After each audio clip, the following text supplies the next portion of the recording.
to sit in, that's well and good, as long as we don't get in the way of the other important business like passing appropriations bills like the one we have this Congressman, week. we will continue to watch what's taking place with you. Hillary Clinton has taken the stage here in Raleigh, North Carolina, reaching into her pocket, pulling out her scripted remarks. No teleprompters today. Let's listen. Oh, it's great to be back in Raleigh. Thank you.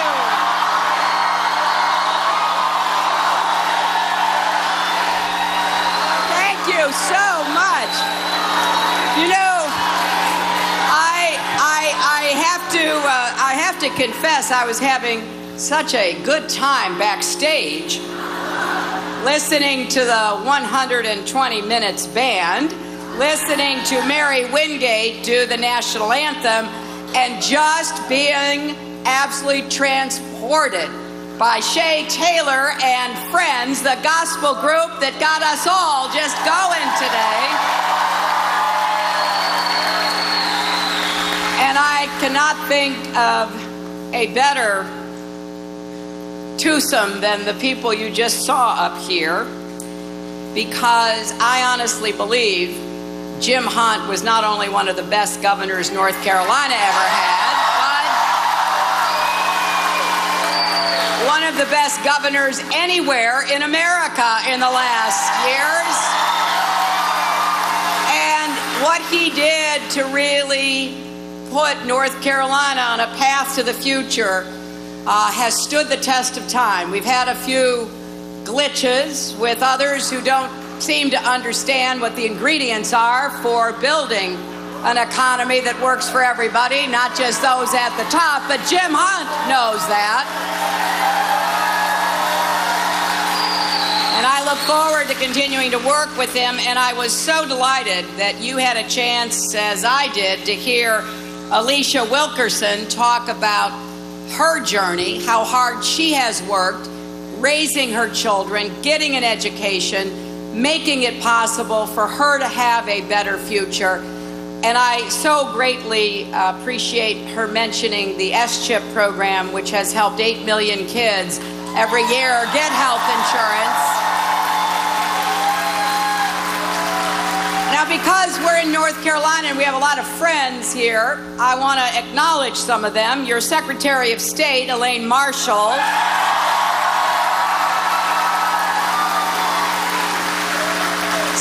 Senator Dan Blue, the minority leader of the North Carolina Senate, Representative Larry Hall, the Democratic leader of the North Carolina House of Representatives, Linda Coleman, running for Lieutenant Governor, Judge Mike Morgan, running against a Republican Supreme Court incumbent, and don't forget that Dan Blue III is running for state treasurer, Josh Stein running for Attorney General. And let's give a big round of applause to your next governor, Attorney General Roy Cooper.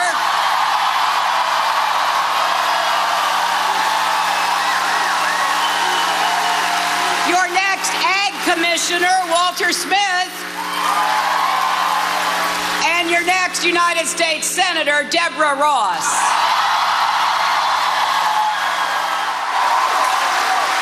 We're going to work hard in this election to elect as many Democrats up and down the ticket so that North Carolina can get back on the path to the future, get off this detour that you've been on.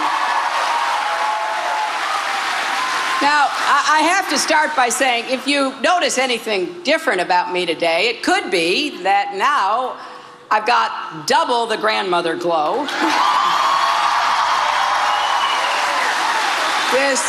This past weekend, Chelsea and Mark had a little boy, and we are all totally over the moon about it.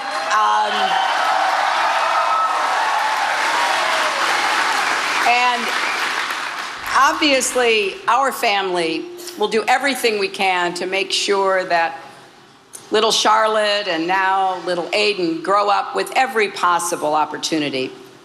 I know that's what every parent and grandparent, aunt or uncle, godmother, godfather, people who care about the children in our lives. That's exactly how we all feel.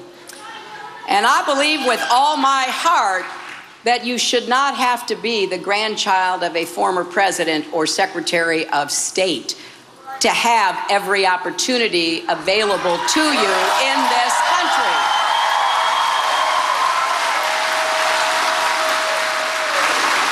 Every single child deserves the chance to live up to his or her God-given potential. And that has been the cause of my life.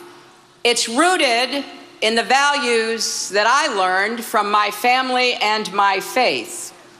We are all in this together, and we have a responsibility to lift each other up. As we Methodists like to say, do all the good you can to all the people you can in all the ways you can. And that is absolutely true for our children.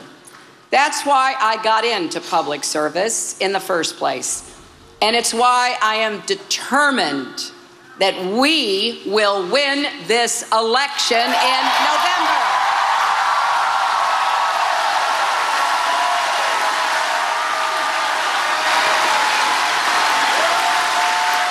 And I think it's an understatement to say that Americans face a choice in November.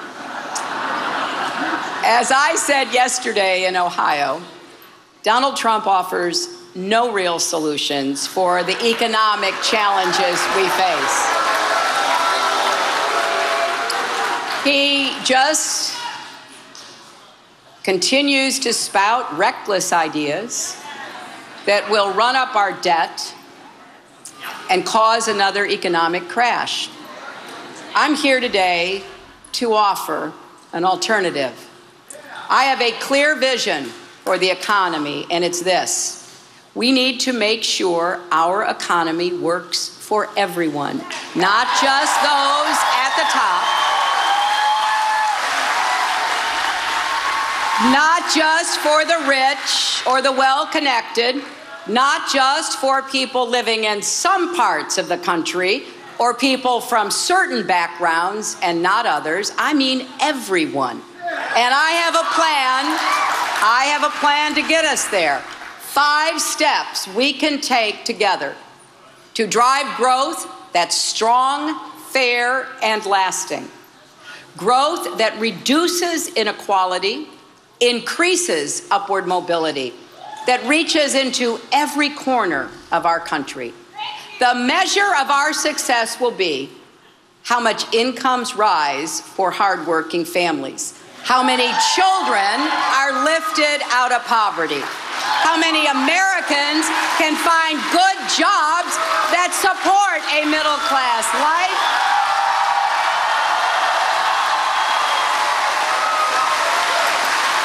and not only that, jobs that provide a sense of dignity and pride. That's what it means to have an economy that works for everyone, not just those at the top. That's the mission. And I'm asking all of you to join me in it. Now, we have to overcome some big challenges. I will admit that. First, too many of our representatives in Washington are in the grips of a failed economic theory called trickle-down economics. Now, I do not doubt their sincerity, but it has been proven wrong again and again. But there still are people in Congress who insist on cutting taxes for the wealthy instead of investing in our future.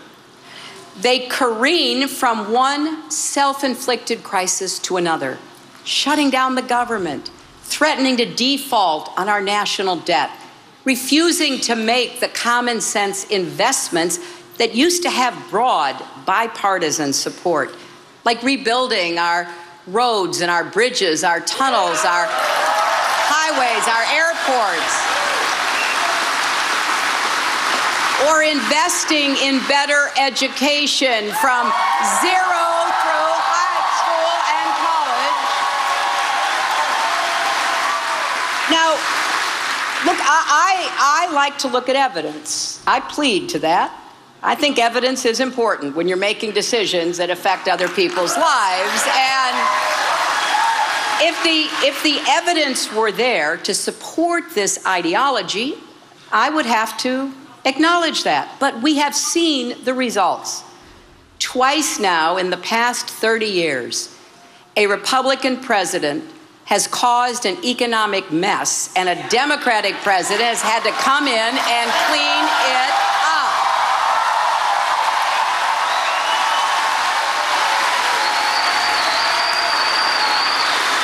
And yes, we know too many special interests with too many lobbyists have stood in the way of progress while protecting the perks of the privileged few.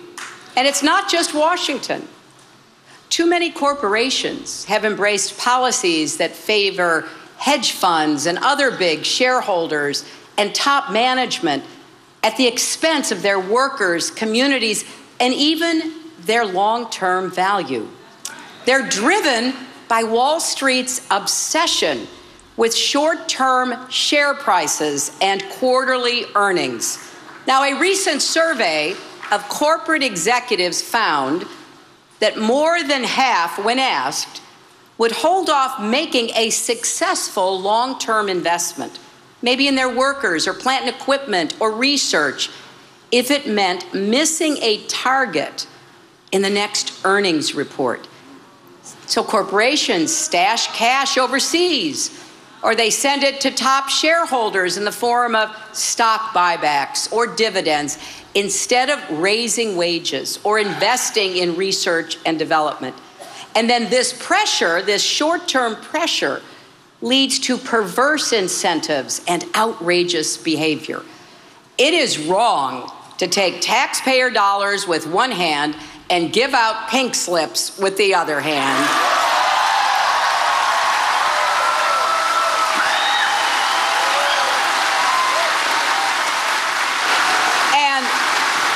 No company should be moving their headquarters overseas just to avoid paying their taxes here at home.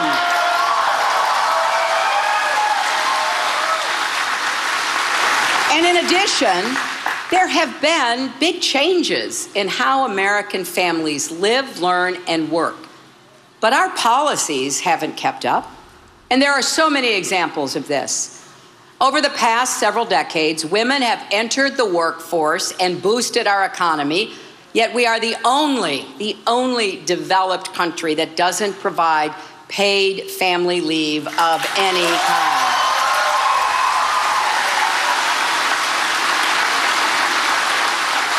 We're asking families to rely on an old system of supports in a new economic reality, and no wonder so many are struggling. The bottom line is that too many leaders in business and government have lost sight of our shared responsibility to each other and to our nation. And they let Wall Street take big risks with unregulated financial activities. They skew our tax code toward the wealthy.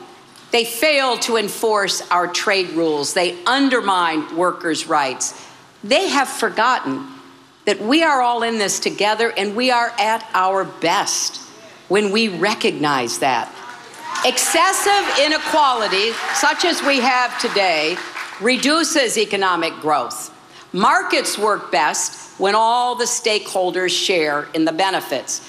So the challenges we face are significant.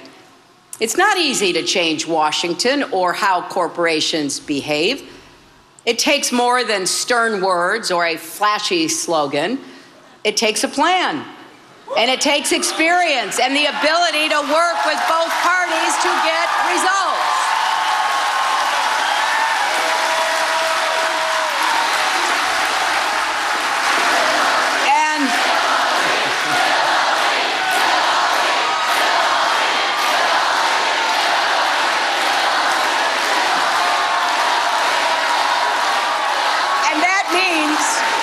That means we need a president who knows what we're up against, has no illusions about what we need to do to move ahead, but can actually get it done. And that is what I am offering, because there is good news. The good news is, everywhere I go, smart, determined men and women are working hard to reverse these trends.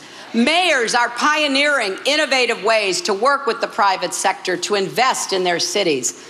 Entrepreneurs and small businesses are building and hiring in places that bigger companies have abandoned. Unions are providing training programs that add value to the companies that employ their members. Union pension funds are already investing in infrastructure projects that have supported more than 100,000 jobs here in our country. So do not grow weary. Do not grow weary. There are great ideas out there.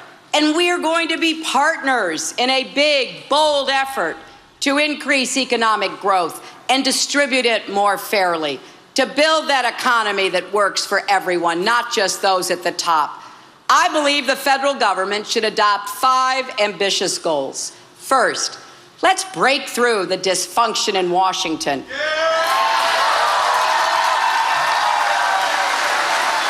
To make the biggest investment in new, good-paying jobs since World War II. Second, let's make college debt-free for all.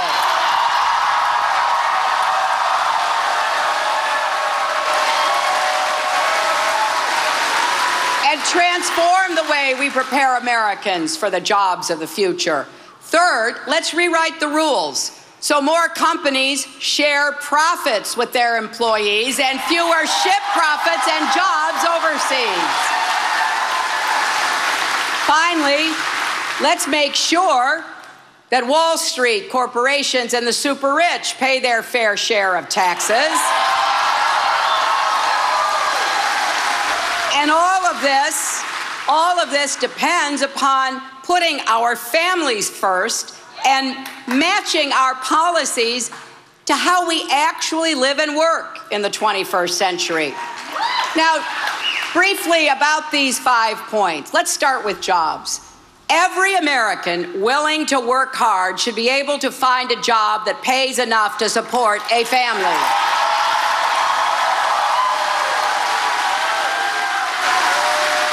And I know we can do this because I've seen it in the past.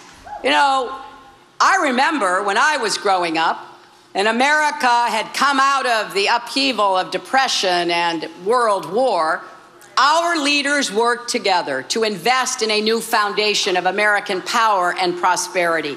Highways to connect up our entire nation, college and housing for returning veterans and their families, unprecedented scientific research, and it worked.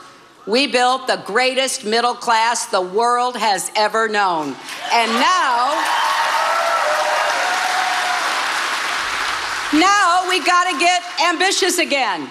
There is nothing we can't do. Let's be just as ambitious to build our 21st century American economy to produce the same results for hardworking Americans.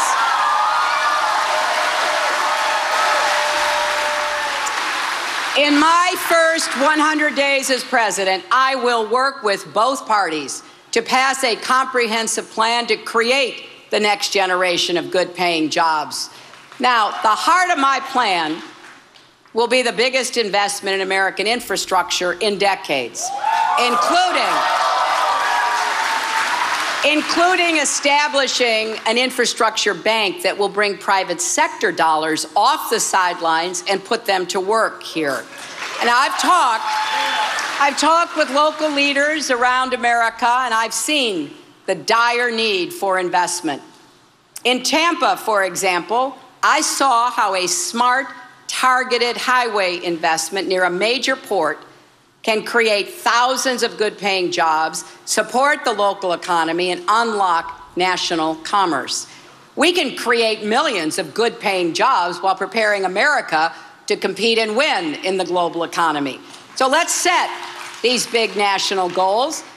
And you know, I know how important it is to rebuild our roads, our bridges, and our airports, but we've got more work to do. Let's build better. And let's connect every household to broadband by the year 2020.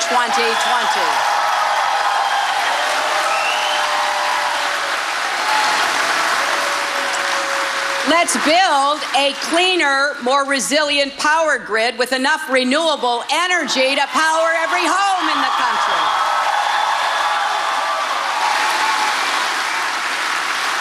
Let's fix failing water systems like the one that poisoned children in Flint, Michigan.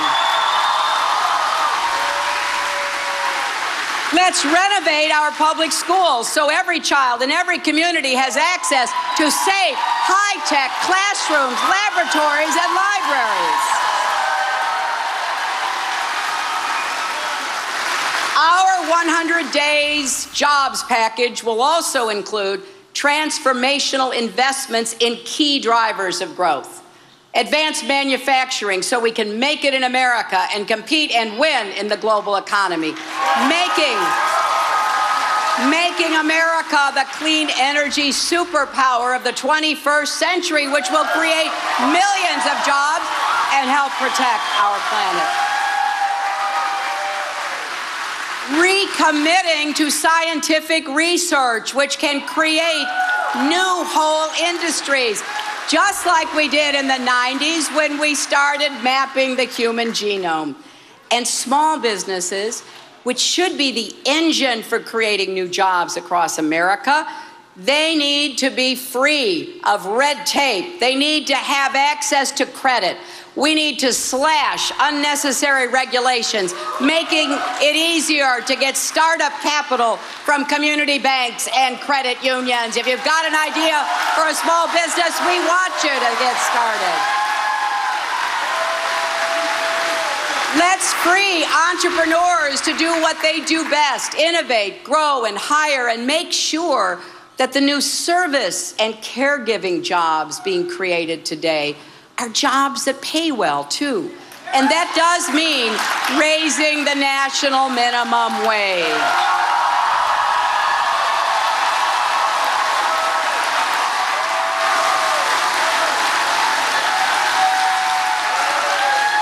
So many of these jobs are so personal to us that they need to be respected and lifted up. And I know too, that we've got work to do to stand with those who are fighting for raising the minimum wage. It's not always how we think about this, but I can tell you another engine for growth and job creation would be comprehensive immigration reform. It will bring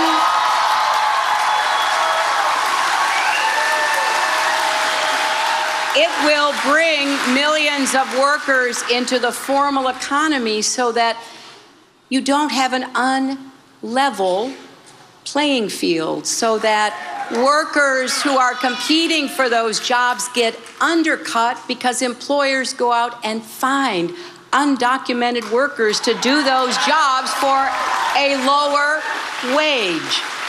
And so I really believe it's not just the right thing to do, but it will be great. It will be smart for our economy. I want people to be able to compete, and I don't want to have that disadvantage that exists in too many places where people are being priced out of the jobs they've always done. So we can work toward a full employment and full potential economy, and that does mean we can't ignore those who are still stuck on the sidelines or working part-time when what they really want is a full-time job. Or those trapped in long-term joblessness, whether they're veterans, workers with disabilities, people coming home from prison, or young people who tried to start their careers in the midst of the Great Recession.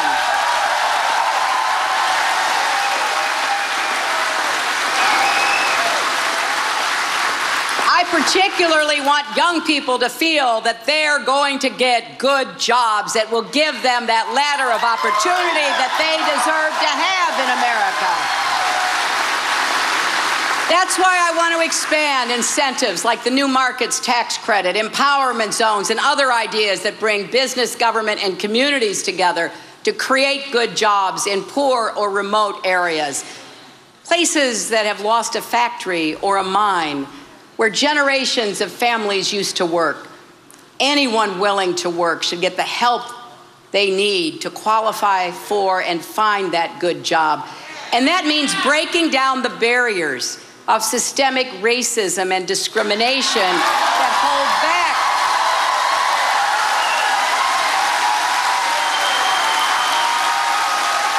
those barriers.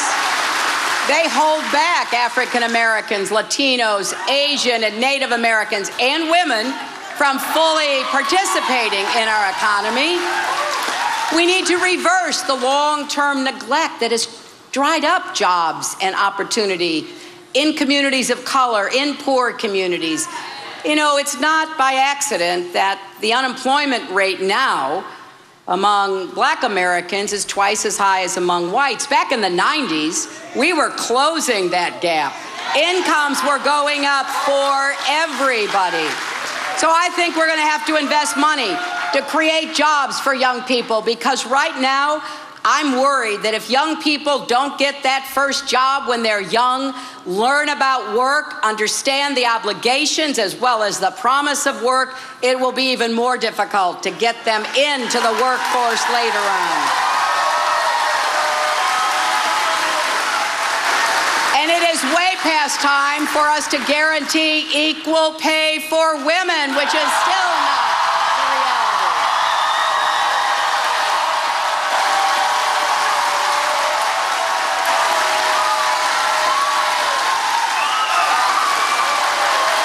So you see,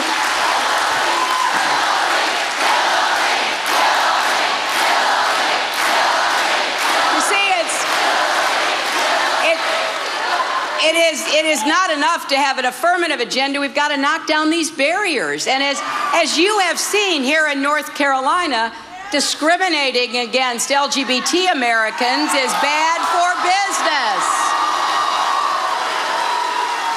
So make no mistake, we will defend American jobs and American workers. We'll say no to bad trade deals and unfair trade practices, including the Trans-Pacific Partnership, which does not meet my high bar for creating good-paying jobs. No to assaults on the right to organize and bargain collectively. No to every attack on the dignity of working families. We're going to make this economy work for everybody, and it's time we started building it from the ground up, from every home and every community, all the way to Washington.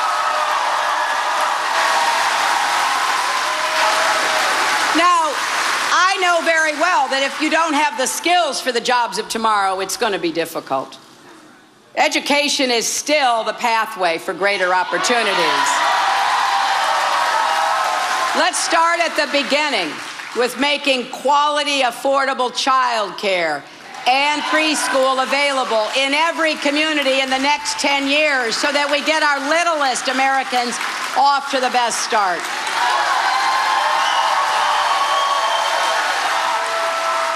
You know, Jim Hunt was a pioneer in this. Why did he care so much about children 0 to 5, besides the fact that he cared about them? Because he knew there was a direct line to how the youngest children were treated, educated, and prepared for school, and what kind of jobs and economic competitiveness North Carolina would have. So we're going to start by helping families be their child's first teachers, and we're going to give them the support they need to do that. And when it comes to primary and secondary education, I pledge to you, we're going to make sure all kids have good teachers in good schools, no matter what zip code they live in.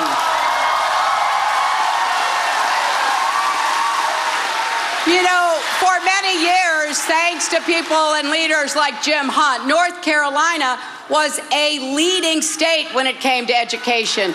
Now, unfortunately, thanks to your governor and the legislature, the average teacher's salary can barely support a family. It should not be a surprise that thousands have quit in recent years. We should support our teachers, not scapegoat them.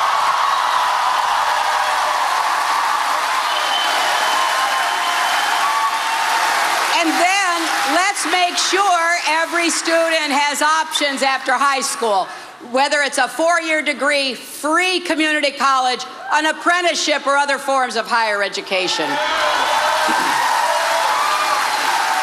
We need to provide the skills and credentials that match the job openings of today and tomorrow. That's why I'm proposing new tax credits to encourage more companies to offer paid apprenticeships that let you earn while you learn.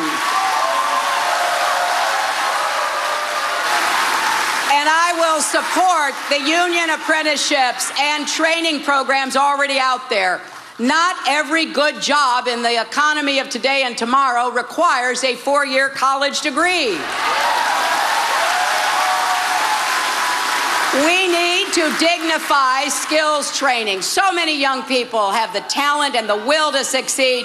They just need a helping hand. And that's why I want us to come together to help our young people break free from the burden of student debt.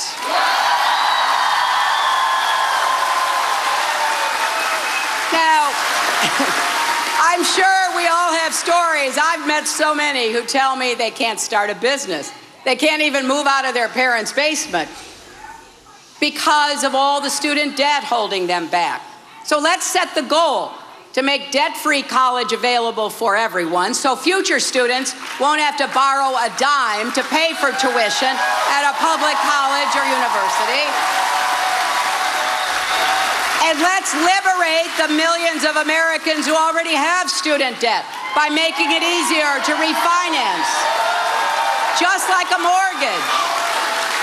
Let's make it easier to have debt forgiven by doing national service. Let's make it easier to repay what you owe as a portion of your income so you never have to pay more than you can afford. I've set out a way to do this, and we'll be talking more about it as we go forward in this campaign. Now, my third goal is to rewrite the rules so more companies share profits with employees and fewer ship profits and jobs overseas. Now, I know there are a lot of businesses thriving here in North Carolina and across our country who see employees as assets to invest in, not costs to cut. They're building companies, not stripping them. They're creating good jobs, not eliminating them. But too many businesses take the opposite view. Now, I am not asking corporations to be more charitable, although I think that is important. I'm asking corporations to realize that when more Americans prosper, they prosper too, right? When your paycheck grows, America grows. We are a 70% consumption economy. If we want higher growth, we've got to raise incomes so people have more disposable dollars to be able to spend instead of holding back out of fear of what will happen. So let's bring a long-term view back to boardrooms and executive suites. Let's restore the link between productivity growth and wage growth. As president, I will make it a national priority for more companies to share profits with employees on top of, not instead of, good wages. Let's recognize the people doing the work, putting in the hours. They're the ones who should be sharing the rewards. And we should continue to crack down on wage theft and make overtime count so companies that pay well can't be undercut by competitors paying poverty wages. And I believe we should strengthen unions, which have formed the bedrock of a strong middle class. It should be easier to bargain collectively. That's not only fair, it makes workers more productive, it strengthens our economy. And let's close the loopholes that help companies ship jobs and profit overseas. Let's make companies that outsource jobs to other countries pay back the tax breaks they received while they were here in America. And if corporations try to move their headquarters to a foreign country to skip out on their tax bills, let's slap a new exit tax on them and then put that money to work in the communities left behind. And we should extend the rules that were passed in Dodd-Frank on Wall Street after the crisis and strengthen them both for the big banks and the shadow banking system. And I will veto any reforms to repeal those rules and vigorously enforce the law with accountability so Wall Street can never wreck Main Street again. Now, fourth, let's make sure Wall Street corporations and the super rich pay their fair share of taxes. When people say the game is rigged, the best evidence is the tax code. It's riddled with scams, loopholes, and special breaks, like the carried interest loophole that lets some hedge fund managers pay a lower tax rate than a teacher or a nurse. That's not only unfair, it's bad economics, and we're going to stop it. I'm right next to the camera. I've been saying that for years. As president, Alexis, if do you hear Congress me? won't act, I will ask the Treasury Department to use its authority to close that loophole. And here's another idea. I can't hear you. Say it again. Let's pass the so-called Buffett rule so top executives can't pay a lower rate than their secretaries.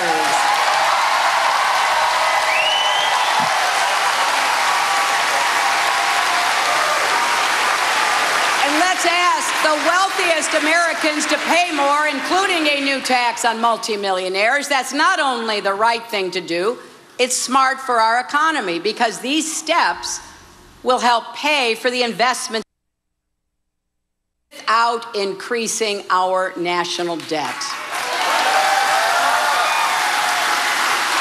In fact, every program I have proposed in this campaign, I tell you how I will pay for it.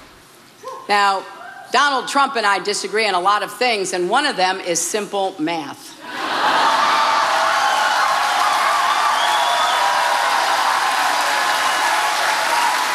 And finally, here's our fifth goal. Let's put families first and make sure our policies match how you actually work and live in the 21st century.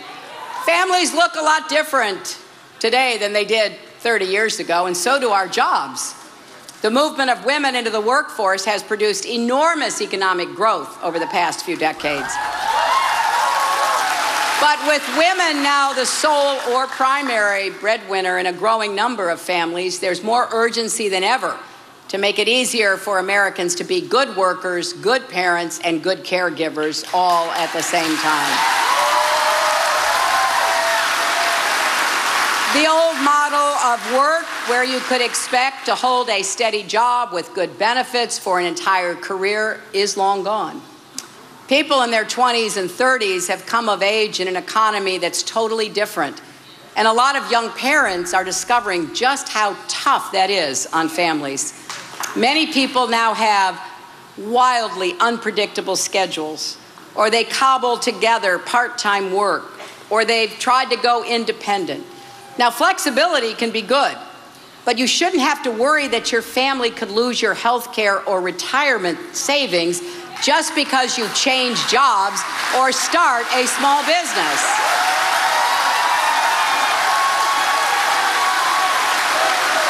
Why do you think every other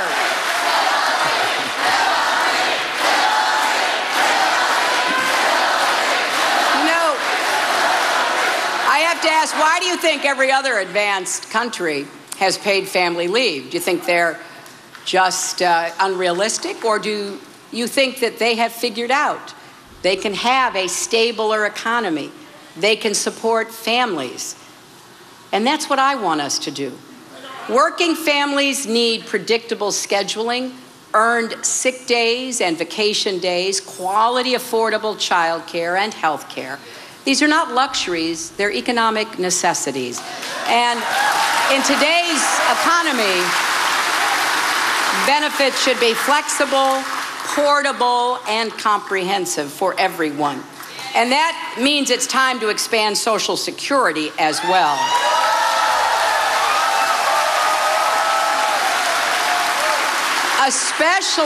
Especially for older women who are widowed or have taken time out of the workforce to care for a loved one and who are suffering financially because of that. We need to look to a secure retirement for everyone and to provide families relief from crushing costs in health care, housing, prescription drugs. You know, I looked at the numbers. In some states, two parents earning the minimum wage have to spend up to 35% of their income on child care. For a single parent, it could be 70%. So I have set a goal. Families should not have to pay more than 10% of your income for child care. And I will repeat today what I have said throughout this campaign. I will not raise taxes on the middle class. I will give you tax relief to help ease these burdens. And you know, whenever I talk about these family issues, Donald Trump says I'm playing the woman card. Right? Well, you know what I say, if fighting for child care, paid leave, and equal pay is playing the woman card, then deal me in.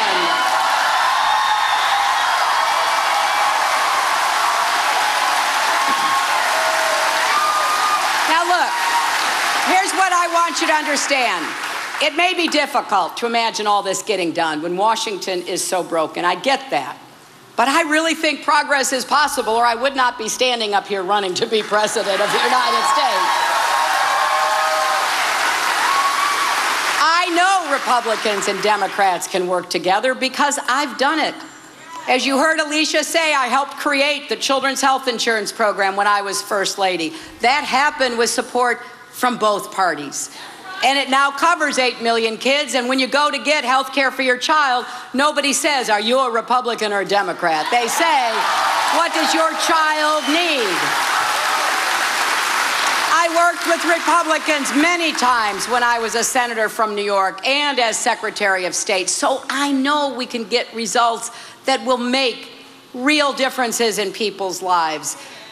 I know, however, it's rare. There's no question we need to make Washington work much better than it does today.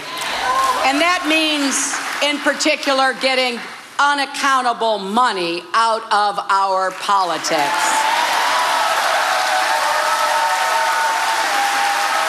One of the reasons this election is so important is because the Supreme Court hangs in the balance. We need to overturn that terrible Supreme Court decision, Citizens United, and then reform our whole campaign finance system.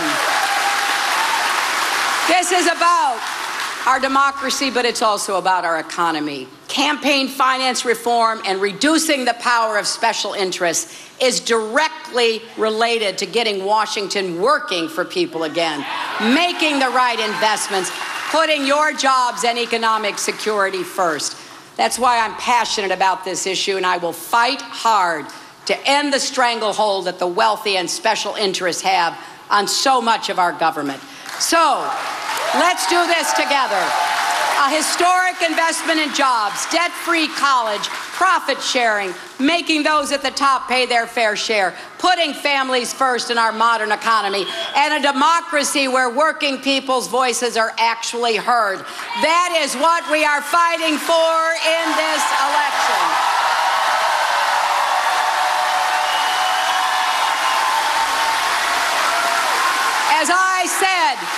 As I said during the primary, I am a progressive who likes to get things done, and we can do this. Now, just for a minute, compare what I am proposing to what we hear from Donald Trump. The self-proclaimed king of debt has no real ideas for making college more affordable or addressing the student debt crisis. He has no credible plan for rebuilding our infrastructure apart from his wall. He has no real strategy for creating jobs, just a string of empty promises. And maybe we shouldn't expect better from someone whose most famous words are, "You're fired." Well, here's what I want you to know. I do have a jobs program, and as president, I'm going to make sure that you hear, "You're hired."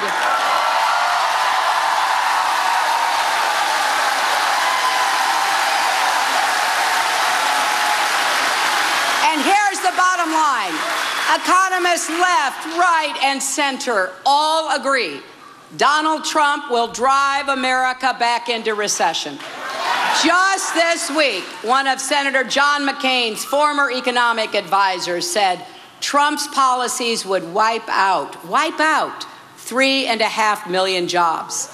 His tax cuts, tilted toward the wealthy, would add more than $30 trillion to our national debt over the next 20 years.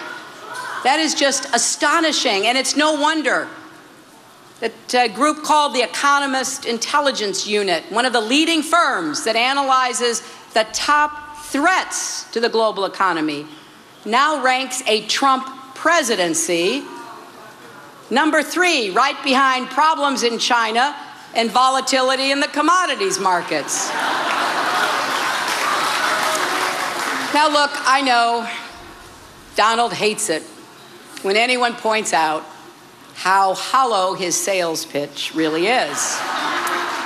And I guess my speech yesterday must have gotten under his skin, because right away he lashed out on Twitter with outlandish lies and conspiracy theories, and he did the same in his speech today. Now think about it. He's going after me personally because he has no answers on the substance.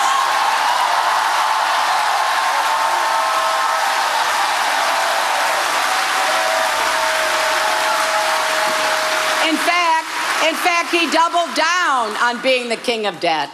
So all he can do is try to distract us. That's even why he's attacking my faith. Sigh. And of course, attacking a philanthropic foundation that saves and improves lives around the world. It's no surprise he doesn't understand these things. The Clinton Foundation helps poor people around the world get access to life-saving AIDS medicine.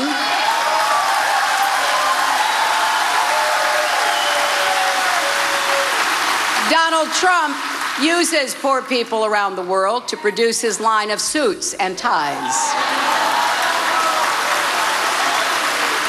Here in North Carolina, you know as well as anyone, our economy is already too unpredictable for working families. We can't let Donald Trump bankrupt America the way he bankrupted his casinos. We need to write a new chapter in the American dream, and it can't be Chapter 11.